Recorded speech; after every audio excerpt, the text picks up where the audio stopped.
mencuri ponsel milik jamaah masjid di Tangerang. Informasi ini kami rangkum dengan penangkapan pelaku pencurian spesialis ganjal mesin ATM di Bekasi dan penangkapan pelaku pembunuhan driver ojek online di Pekanbaru. Selengkapnya dalam Kilas Kriminal. Seorang pria terekam mencuri ponsel milik jemaah masjid di Tanah Tinggi, Kota Tangerang, Banten pada 7 April lalu. Awalnya ia datang dan masuk melalui jendela ketika korban sedang tertidur setelah melaksanakan sholat berjamaah. Pria itu lalu mengamati situasi. Setelah dirasa aman dan terlihat korban tertidur pulas, ia langsung mengambil ponsel yang tergeletak di depan korban. Pencuri pun kabur melalui jendela ke arah depan masjid. Ditemui Selasa siang, pengurus masjid menuturkan peristiwa itu terjadi setelah sholat Jumat. Pengurus masjid juga meminta polisi untuk mengungkap kasus pencurian ini.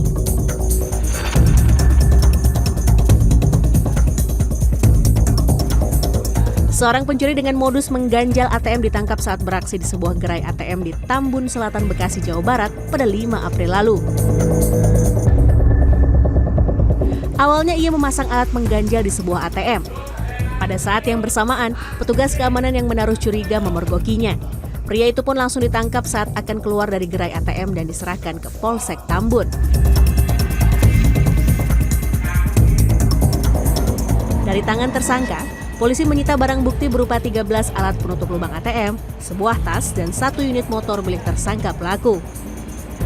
Dalam konferensi pers Selasa siang, tersangka mengaku sudah 5 kali beraksi di wilayah kota dan Kabupaten Bekasi.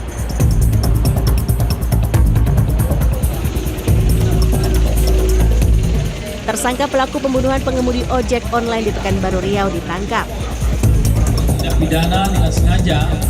Tersangka adalah penumpang korban.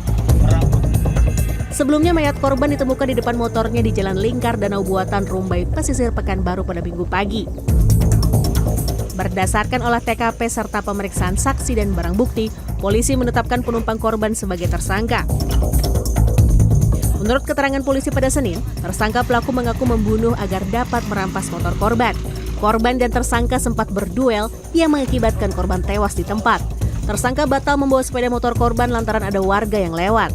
Agar tidak dicurigai, tersangka mengaku kepada warga sebagai korban penjamretan. Tim Liputan, CNN Indonesia. Satu orang pengemudi mobil terluka akibat kendaraannya ditabrak truk pengangkut air mineral di Kabupaten Sukabumi pada Senin malam. Adapun di Tanjung Balai, Sumatera Utara, sebuah minibus ringsek akibat ditabrak kereta api. 2 penumpang mobil terluka. Minibus ini ringsek akibat ditabrak kereta api di perlintasan tanpa palang pintu di Jalan DI Panjaitan, Seitualang Raso, Kota Tanjung Balai, Sumatera Utara, Selasa siang. Menurut saksi, minibus yang melaju dari arah Tanjung Balai menuju Kisaran menerobos perlintasan kereta api. Pada saat bersamaan, muncul kereta api dan menabrak bagian belakang mobil. Kerasnya tabrakan membuat mobil terpental. 2 penumpang mobil yaitu sepasang suami istri dilaporkan menderita luka dan dirawat di rumah sakit. Peristiwa ini sempat menimbulkan kemacetan. 1 orang pengemudi minibus menderita luka dan dilarikan ke rumah sakit akibat kendaraannya ditabrak truk pengangkut air mineral di Jalan Raya Sukabumi Bogor di Jembatan Pamuruyan, Kecamatan Cibadak, Kabupaten Sukabumi, Senin malam. Selain menabrak 1 minibus, truk juga menghantam 1 mobil dan 1 sepeda motor. Usai menabrak kendaraan lain dan pembatas jalan, truk lalu terguling. Muatan galon air mineral berhamburan di tengah jalan. Kanit Gakum Satlantas Polres Sukabumi Ibda M. Yanuar menyebut kecelakaan diduga terjadi akibat rem truk gagal berfungsi saat melintas di jalan menurun.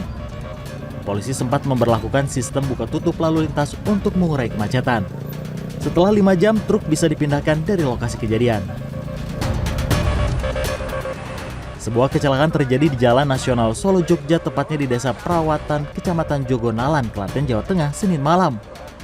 Kecelakaan diduga akibat sopir minibus berkendara dalam kondisi mengantuk. Minibus lantas oleng ke kiri dan menabrak rumah warga, pagar, dan lampu penerangan jalan. Minibus ringsek di bagian depan kiri. Tidak ada korban jiwa akibat kejadian ini. Tim Liputan, CNN Indonesia.